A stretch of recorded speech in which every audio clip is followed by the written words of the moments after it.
Bonsoir, ma chère Astou, et merci beaucoup d'avoir accepté ce Lab Bissaï. On l'appelle Lab Bissaï, ce podcast.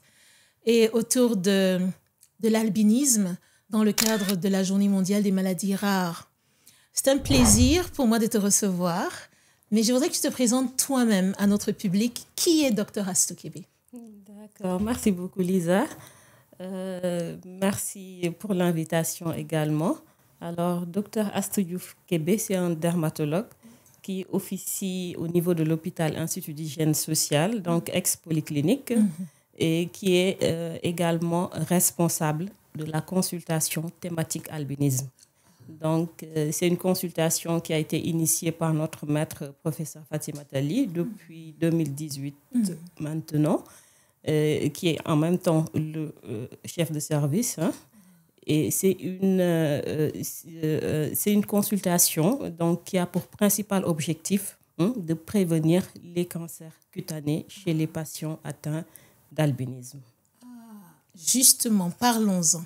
C'est quoi l'albinisme, Astou? On en parle tout le temps. Est-ce que l'albinisme, c'est simplement tous ceux qui ont une peau un peu blanchâtre, un peu différente? C'est quoi pour le Sénégalais lambda l'albinisme? C'est quoi être albinos? D'accord. L'albinisme, il faut savoir que c'est avant tout une maladie génétique. Une maladie génétique liée à des troubles héréditaires de la biosynthèse de la mélanine. Alors, qui dit mélanine, c'est ce pigment-là donc, qui est responsable de la coloration de la peau et des cheveux. Mais il a en outre donc, un rôle fondamental de photoprotection donc, sur lequel nous allons revenir. Il faut savoir qu'au cours de l'albinisme, donc, il y a des mutations génétiques donc, qui interviennent dans le processus de mélanogénèse. Alors, la mélanogénèse, c'est ce long processus qui aboutit donc, à la formation de ce pigment-là, qui est la mélanine. Alors, au cours de l'albinisme, il y a des mutations génétiques qui interviennent donc qui peuvent intervenir à différents niveaux et qui sont responsables de cette absence ou bien de cette diminution de la quantité de mélanine qui est produite. Donc, les albinos, en réalité, c'est pas une malédiction finalement. C'est ça. C'est un trouble génétique comme un autre. C'est en fait ça. Il y en a qui disent que même c'est pas une maladie, c'est juste une condition génétique. Exactement. C'est une maladie génétique. Il faut que les gens le comprennent et qu'ils le prennent tel quel. Exactement. Ouais. Parce qu'il y a beaucoup, il se dit beaucoup de choses autour de l'albinisme. C'est ça. Donc, est-ce que c'est parce que mon père est albinos que je suis nécessairement albinos? Est-ce que mes deux parents portent ce gène-là? C'est pour ça que je suis albinos. Et comment est-ce que ça se manifeste, l'albinisme? C'est ça. Pour revenir à la transmission, donc comme toute maladie génétique, donc c'est une transmission autosomique récessive. C'est-à-dire qu'il faut, oui, pour le Sénégalais peut-être lambda, donc il faut que l'enfant donc, qui est né albinos, qu'il ait reçu le chromosome portant le gène avec la mutation. Donc, mais il faut qu'il prenne un. Donc, c'est une transmission autosomique récessive. C'est un peu comme la drépanocytose. Donc, ça veut dire qu'il a hérité du père et de la mère. Il faut que les deux aient porté ce gène-là. C'est ça. Même s'ils ne se voient pas. Même si ça ne se voit pas. Même si cliniquement, donc, ils ne sont pas albinos, mais ils sont quand même porteurs du gène. Donc, pour un couple donc, qui porte ces mutations-là, donc ils ont 25%, c'est-à-dire une chance sur 4 de donner naissance à un enfant albinos. Et comment ça se manifeste, Astou? Comment est-ce qu'on sait qu'on est albinos? Est-ce que c'est juste on voit son enfant qui a une couleur de peau différente ou bien il y a d'autres signes et surtout est-ce qu'il y a des complications? C'est vrai que cette hypopigmentation, donc cette un peu décoloration de la peau, et c'est une hypopigmentation qui est généralisée. Donc c'est le signe majeur. Okay. Et même cette hypopigmentation, elle est de degré variable. Elle est de degré variable, donc en fonction du type d'atteinte. Ce qui fait que la couleur peut aller du blanc jusqu'au marron des fois. Okay. Jusqu'au marron Est-ce que quelqu'un comme des moi fois, peut... en fonction du degré d'intensité. C'est-à-dire que pour les albinos qui sont carrément blancs, peut-être la déficience en mélanine est beaucoup plus importante peut-être que celui qui est de teint un peu plus allé. Donc, mais en plus, il faut savoir qu'en plus de ces signes cutanés-là, il y a également des signes oculaires. Ah. Oui, parce que cette hypopigmentation, on le retrouve également au niveau de l'iris, on le retrouve au niveau de la rétine et même au niveau de la macula. Donc, c'est pourquoi on parle le plus souvent d'albinisme oculo-cutané, qui allie à la fois des signes cutanés et des signes oculaires. Alors, la dépigmentation également, elle ne se limite pas seulement au niveau de la peau, on a une décoloration également des cheveux. Donc, c'est une atteinte de la peau, des cheveux et des yeux. Et quand quelqu'un est albinos, court-il un danger particulier? Est-ce qu'il peut vivre une vie normale ou bien il y a des risques de complications et lesquels? Est-ce que les parents, c'est quelqu'un qui doit faire attention à sa façon de vivre? C'est quelqu'un qui doit faire beaucoup attention. Ah. Parce que, je l'ai dit tantôt, la mélanine, donc c'est vrai que c'est ce pigment qui est responsable de la coloration de la peau, mais également il a un autre rôle fondamental, comme je le disais tantôt, c'est la fonction de protection. Donc c'est cette mélanine-là donc, qui nous protège contre les effets délétères des rayons UV. Alors, le soleil. Le soleil, en fait, c'est ça. Donc, parce que ces radiations UV-là, le soleil en tant que tel, donc, peut accélérer le vieillissement cutané et c'est également un facteur prédisposant au cancer cutané. Alors, imaginez une personne qui en a très peu. Donc, les patients, les albinos, ils ont ce qu'on appelle une prédisposition génétique de développer des cancers cutanés. D'accord. Donc, c'est pourquoi c'est important la prévention. Exactement. La prévention, elle est primordiale. Et donc, comment se fait la prévention? Est-ce qu'on peut éviter d'être albinos? Et une fois qu'on est albinos, est-ce qu'on peut éviter d'avoir quelles complications, notamment le cancer? Éviter d'être albinos, là, peut-être c'est un peu compliqué. Mais exactement. En tout cas, une fois qu'on est albinos, donc il y a beaucoup de mesures préventives à adopter donc, pour parier donc, à ces cancers-là. Donc, et la première, c'est la photoprotection. Ah, c'est-à-dire? La photoprotection. Il faut se protéger du soleil. C'est-à-dire qu'il faut se protéger du soleil. Mais comment on fait ça au Sénégal, se protéger du soleil? Ça, c'est vrai. Mais cette photoprotection, elle est d'abord vestimentaire. OK. Elle est d'abord vestimentaire. Donc, porter des chapeaux à bord large, donc, qui va permettre de protéger en même temps le visage, la nuque, les oreilles, etc. Il faut mettre des habits couvrants à manches longues, porter des pantalons et même ne pas sortir, donc si ce n'est pas indispensable, donc aux heures donc, où le soleil est vraiment ardent. Éviter la sortie donc, à ces heures-là. Donc, en plus de la photoprotection donc, vestimentaire, on a également la protection chimique donc, par les écrans solaires. Donc, ce qu'on appelle communément des crèmes solaires qu'on peut mettre donc, sur les parties découvertes, c'est ça, lors de l'exposition solaire. Mais ce n'est pas suffisant. Ah. Ce n'est pas suffisant. Il faut également un suivi dermatologique, mais également ophtalmo.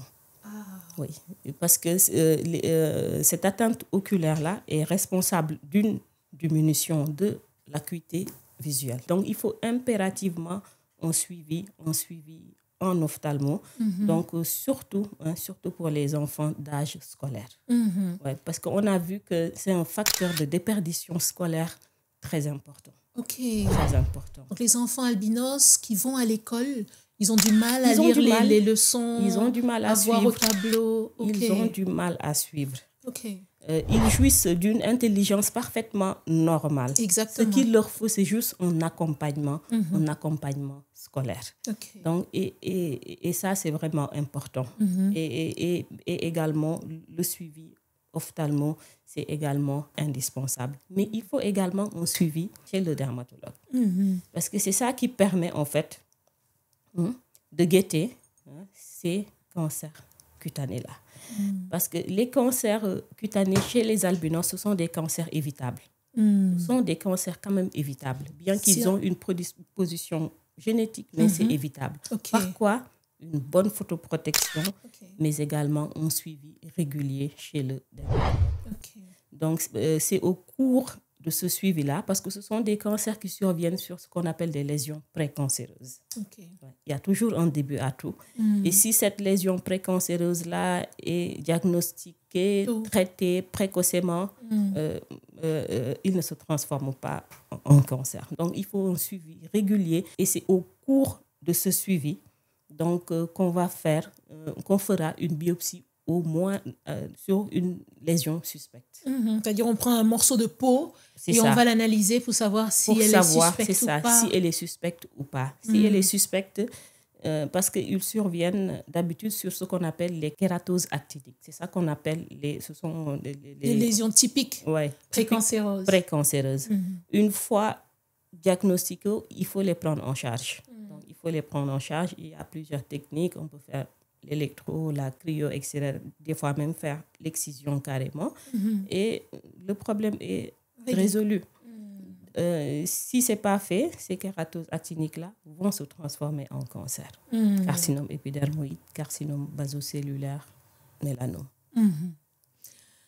Et Astou, dis-moi, est-ce que dans ta pratique régulière, tu as identifié des choses qu'on ne comprend pas encore dans nos contextes au sujet de l'albinisme, sur le plan médical, sur le plan clinique, qui seraient de bonnes pistes de recherche pour lesquelles, oui, on pourrait faire appel soit à nos autorités, soit même du financement extérieur. Est-ce qu'il y a des questions comme ça qui nous intéressent? Parce que finalement, l'albinisme c'est très courant, plus qu'on ne le pense chez nous. Mais est-ce qu'il y a des pistes de recherche intéressantes? Bon, actuellement, ici au Sénégal, je ne vois pas. Je ne vois pas. Je ne vois pas de piste de recherche. Parce que le diagnostic, en fait, moléculaire n'est pas fait. Le test génétique n'est pas fait. On voit l'enfant, il est albinos, mais on ne sait pas de quel type. Est-ce qu'en fonction du type, on traiterait autrement? En fonction du type, bon, c'est vrai que aussi la connaissance un peu des gènes responsables, peut-être que des fois, ça n'influe pas trop sur le traitement aussi. Ça aussi, il faut le dire. Mais il y a certains types d'albinisme qu'on appelle les albinismes syndromiques, où c'est vraiment important. Parce que ce sont des patients donc, qui, en plus de l'atteinte oculaire et cutanée, ils ont une atteinte d'autres organes. Ce sont des patients qui peuvent présenter des troubles de la coagulation. Ils peuvent également présenter une prédisposition aux infections. Ce sont des enfants qui vont faire des infections à répétition. Des fois même, il y a une déficience intellectuelle, fibrose pulmonaire, etc. Donc, pour ces albinismes syndromiques-là, je trouve que c'est important. Parce que ça nous permet, par exemple, de guetter, parce qu'avec les troubles de la coagulation, on peut avoir des saignements, ecchymoses, etc. Au cours d'une intervention chirurgicale. Exactement. Par exemple, si c'est connu donc qu'il souffre d'un albinisme syndromique, on prendra des précautions. C'est ça, les dispositions qu'il faut. Les dispositions qu'il faut. Bon, c'est vrai qu'en termes de conseils génétiques également, ça peut aider, mais également, concernant le traitement également, ça peut aider. Parce que, de plus en plus, on a les thérapies géniques. Oui. Et tant que le diagnostic moléculaire n'est pas fait, on ne pourrait accéder à ces traitements-là. Exactement. Qu'est-ce que tu dirais, Astou, comme conseil aux familles qui ont des enfants albinos et ou aux adultes qui sont albinos? Peuvent-ils vivre une vie normale mais en suivant globalement quels conseils, quelles règles? Ils peuvent vivre une vie normale. Dans la cohorte, par exemple, que nous avons une patiente qui est âgée de 70 ans, qui n'a aucune lentigine actinique, pas de tache noire, Wow. jamais de cancer. Wow. Jamais de cancer. Ah, c'est formidable. Donc, c'est possible. Absolument. C'est possible donc de mener une vie normale. Il faut juste prendre les dispositions qu'il faut, comme je l'ai dit tantôt. Exact. La photoprotection, la protection contre le soleil, avec les vêtements, les écrans, avoir un suivi dermato régulier. Et là, je dis régulier. Vraiment, il faut au moins 3 fois par an. 3 fois par que an. le dermatologue puisse te voir. Parce que c'est vrai qu'il faut le sensibiliser. Donc, l'aider un peu si vous avez tel signe. Bon, mais il faut que le dermatologue le voie au moins 3 fois par an. Okay. Associé à la photoprotection, mais également au suivi ophtalmologique. Alors, ce qui manque ici, vraiment, c'est la sensibilisation. Exactement. Tu vois, les albinos, ils sont là au niveau des feux de signalisation, exact. à mendier sous le exact. soleil. Sous le soleil. C'est paradoxal. Je pense que la sensibilisation, bon, ça fait défaut, mais quand même, on a beau sensibiliser. Hein. On a beau sensibiliser. Avec un quelqu'un le patient, tu le vois là en consultation. Dès que tu sors, arrivé au marché Tilène, tu vas le trouver là-bas à tu midi. le trouves dans les parages. et c'est vraiment dommage. Mais je pense que là aussi, bon, il y a les conditions socio-économiques, donc qui peut-être qui leur poussent, qui ne sont pas du tout favorables peut-être, donc qui leur poussent donc à s'adonner donc à ces pratiques-là. Donc malgré peut-être qu'ils aient connaissance des risques même qu'ils encourent. Exact. Ouais. Et avant que tu ne donnes ton mot de la fin, Astou, quels sont les signes qui devraient alerter un albinos pour aller rapidement à l'hôpital? S'il voit quoi, il doit vraiment se dépêcher d'aller voir le médecin. C'est ce que je dis souvent, parce que le plus souvent, il nous arrive à des stades très avancés. Très avancés, de grosses tumeurs. Même s'il n'y a pas une localisation secondaire, la tumeur elle est tellement importante qu'il faut faire une chimiothérapie avant de pouvoir l'enlever. Et c'est ça qui est vraiment dommage. Donc c'est pourquoi on insiste souvent. N'attendez pas même que vous ayez quelque chose. Il faut faire ce suivi-là. Tous les 4 à 6 mois. Tous les 4 à 6 mois. Les lésions qui alertent, donc c'est des lésions un peu, disons, banales, des fois. De petites plaies. De petites plaies un peu, je ne sais pas, squameuses, kératosiques, qui traînent. Quand ça traîne vraiment, et il ne faut pas même... la regarder traîner. C'est ça, en fait. Dès qu'il y a une petite lésion. Dès qu'il y a une petite lésion, une toute petite, il faut aller consulter. Il faut aller consulter. Vraiment, aller consulter à temps. Aller consulter à temps. Mais là, on les voit vraiment à des stades très, très, très avancés. Et c'est vraiment dommage. En tout cas, merci beaucoup, Astou. Je voudrais te demander ton mot de la fin aux populations qui nous écoutent. Quand tu connais le bagage social qui accompagne souvent les albinos, ils sont souvent sacrifiés, souvent mis au banc de la société. Souvent, on en a même peur, pensant qu'ils peuvent être contagieux d'on ne sait quoi. Globalement, toi, l'experte en albinisme, quel serait ton mot de la fin? D'accord. Donc, c'est vrai que c'est des fois un peu difficile de vivre dans une société ignorante, mais également discriminatoire. C'est un peu difficile, donc c'est pourquoi des fois même il faut ce soutien psychologique là, donc pour ces patients là. Alors il y a beaucoup de croyances qui tournent autour de l'albinisme. Vraiment, il faut savoir qu'il n'en est absolument rien. C'est une maladie comme tous les autres. C'est une maladie génétique. Il faut cet accompagnement. En tout cas, moi, j'insiste sur l'accompagnement scolaire. Parce que ça fait défaut. Nos enfants, oui. L'accompagnement scolaire, donc, fait défaut. On parle d'éducation. On ne devrait pas d'éducation inclusive. Inclusive, donc il le faut. Parce que moi, j'ai vu un fort taux de déperdition scolaire. Un fort taux de déperdition scolaire. Les aider à avoir une consultation, un suivi chez l'ophtalmo, mais également sur le plan scolaire, les accompagner, les mettre près du tableau avec des formats, je ne sais pas moi, grossissants. Parce que oui. c'est ça, mis dans les mêmes conditions, en tout cas, qu'un autre enfant, ils n'auront pas les mêmes chances de réussite. De réussite. Et ça, vraiment, moi, c'est un cri de cœur. C'est un cri de cœur.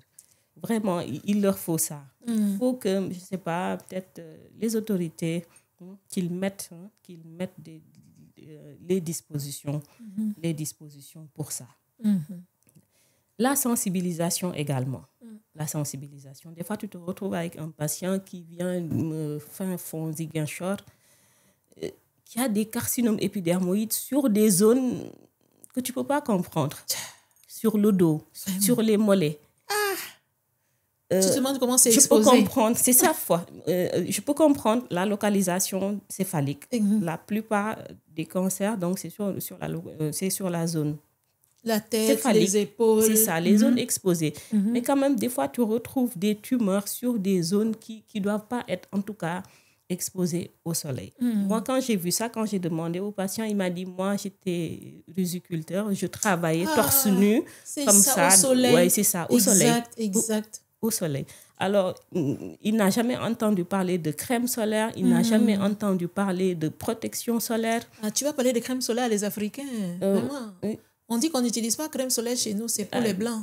Oui, c'est pour les Blancs, mais pour les albinos, quand même, c'est indispensable. Même pour nous, on a vu que de plus en plus, même, on en a besoin. Donc, même si nous avons une peau foncée, en tout cas, pour les albinos, c'est indispensable. Mettre également à la disposition. Mettre ces crèmes solaires à la disposition gratuitement. Exact. Des albinos. Gratuitement. Parce qu'elles coûtent un prix. Ça coûte cher. Ça coûte cher. Exact. Alors, heureusement qu'ils bénéficient de dons venant de bonne volonté, des ONG, etc. Si ce n'était pas ça, ce serait vraiment la catastrophe. Et pourquoi pas une production locale de crème solaire également? Exactement. Ouais, comme c'est fait au Mali. Ah, le Mali fabrique sa propre crème solaire. C'est ça. Ils fabriquent formidable. Leur propre crème solaire. Adaptée aux albinos ou juste d'abord pour les albinos? D'abord pour les albinos. D'abord pour les albinos. C'est formidable. Ouais. Bah voilà, une piste de recherche. C'est ça. Bon, pour le diagnostic moléculaire également, pourquoi pas? Pourquoi pas? Si l'on veut vraiment disposer de ces thérapies géniques-là, donc il faut avant tout le diagnostic moléculaire. C'est-à-dire que savoir quel gène est impliqué, quel chromosome, etc. Donc, ça peut ouvrir des pistes, en tout cas, à la thérapie génique. Exact. Mais je te dis un très grand merci, Astou. C'est moi. Astou Kébé, docteur en dermatologie et vraiment spécialiste de l'albinisme. Et ma précieuse promotionnaire, je voudrais te dire merci d'avoir accepté cette invitation et au plaisir de nous revoir très bientôt. Plaisir partagé. C'est moi vraiment qui te remercie donc de m'avoir permis de parler de ce sujet vraiment à la population sénégalaise.